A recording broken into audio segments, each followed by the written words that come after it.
एक बार एक फौजी से एटीएम गार्ड ने पूछा कि भाई आप डेली आते हो और 100 रुपए निकालते हो, इससे बढ़िया आप जरूरत के हिसाब से एक साथ क्यों नहीं निकाल लेते।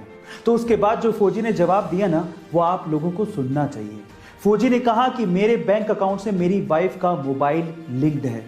जब मैं यहां से पैसे निकालता हूं तो मेरी वाइफ को एक मैसेज जाता है, जिसके बाद उसे और घर वालों को यह तसल्ली हो जाती है कि मैं जिंदा हूं।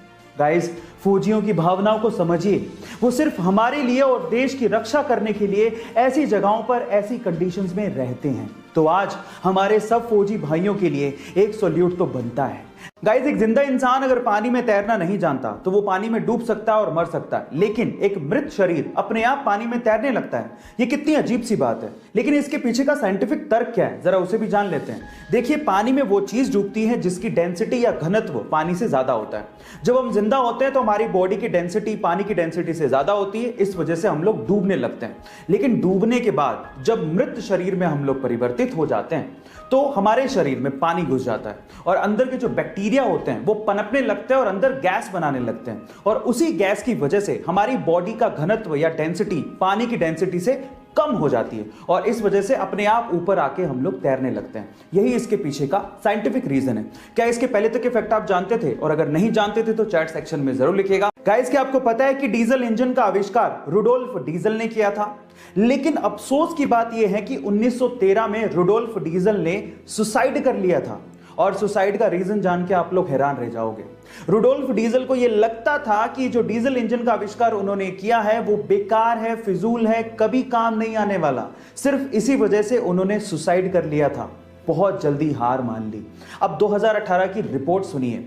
2018 की रिपोर्ट के अनुसार पूरी ही दुनिया के 60% व्हीकल्स में डीजल इंजन लगा हुआ है।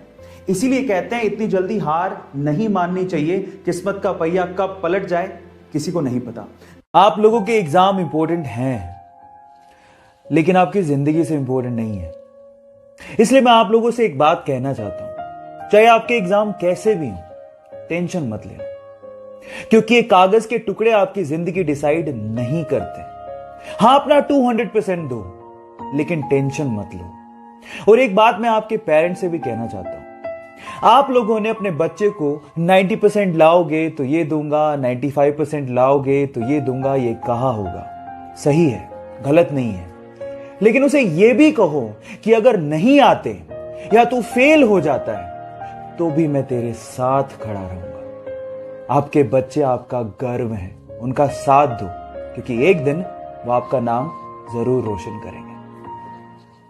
पंजाब के बठिंडा के एक छोटे से गांव से निकला हुआ यह लड़का, जो अपनी गायकी से उस्ताद नुसरत फतेह अली खान साहब की याद दिलाता है, रातों रात इंडियन आइडल 11 का खिताब जीत के सुपरस्टार बन गया। लेकिन यह सफर उसके लिए इतना आसान नहीं था। बचपन में ही ऐसे में पिताजी की मृत्यु हो गई। अपनी मां को और घर को सहारा देने के लिए उसे बूट पॉलिश तक करना पड़ा। बिना तालीम के उस्ताद नुसरत फतेह अली खान साहब के गाने सुन सुनकर उसने गायकी सीखी और उसके बाद उसने इंडियन आइडल में पार्टिसिपेट किया। लेकिन ये लाइमलाइट में तब आया जब आनंद महिंद्रा ने उसके एक वीडियो को ट्विटर पे शेयर किया। फिर उसके बाद उस बंदे ने पीछे मुड़ के कभी नहीं देखा और फाइनली इंडियन आइडल का खिताब अपने नाम कर लिया और अपनी मां का सपना भी पूरा किया। तो इस बंदे के लिए एक हार्ट तो बनता है। जब वो अपनी पहली सोलो मूवी रिलीज रॉकी का इंतजार कर रहा था तो उसके 3 दिन पहले उसकी मां का देहांत हो गया। वो अपनी मां से बहुत ज्यादा प्यार करता था। इस गम को भुलाने के लिए उसने ड्रग्स का सहारा लेना शुरू कर दिया, लेकिन ड्रग की लत ने उसे मार दिया। 2 साल तक ड्रग की लत को छुड़ाने के लिए वो यूएस रहा, लेकिन उसके बाद जब उसने कमबैक किया तो खलनायक जैसी मूवी में अपनी एक्टिंग का लोहा मनवा दिया।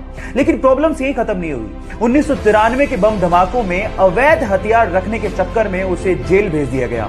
लेकिन फिर से जब रिहा हुआ तो वास्तव जैसी मूवी में फिल्म फेयर अवार्ड जीते और उसके बाद मुन्ना भाई जैसी मूवी में राष्ट्रीय पुरस्कार तक जीते। लेकिन प्रॉब्लम्स यही खत्म नहीं हुई। 2013 में अदालत ने उसे फिर से दोषी पाया और 5 साल की कैद की सजा सुना दी। इतने उतार चढ़ाव देखने वाले हमारे संजू बाबा आज भी अपनी एक्टिंग के दम पर बॉलीवुड में अपना एक अलग मुकाम बनाए हुए हैं। तो अपने संजू बाबा के लिए एक लाइक तो बनता है।